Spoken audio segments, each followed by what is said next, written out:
Welcome to సనాతన ధర్మం channel. Bhagavad Gita క్లుప్తంగా అంటే మొదట పరమాత్మ ఉంది. పరమాత్మ అంటే ఈశ్వరుడు. పరమాత్మ జీవాత్మను సృష్టించాడు. జీవాత్మ అంటే అన్ని జీవులు. జననం మరణం నిరంతర ప్రక్రియ.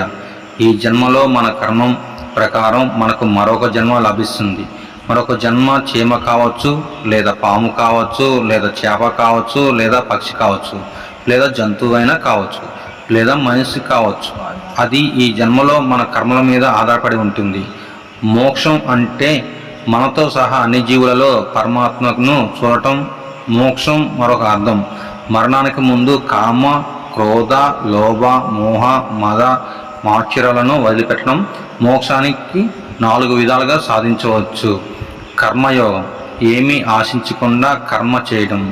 భక్తి యోగం, ఏమీ ఆశించకుండా దేవాలయాలకు సంబంధించిన సేవ చేయటం. జ్ఞానయోగం, జ్ఞానాన్ని పొందటం, ఏమీ ఆశించకుండా జ్ఞానాన్ని పంచడం. క్రియాయోగ లేదా రాజయోగం, ఏమీ ఆశించకుండా జ్ఞానం చెయ్యటం.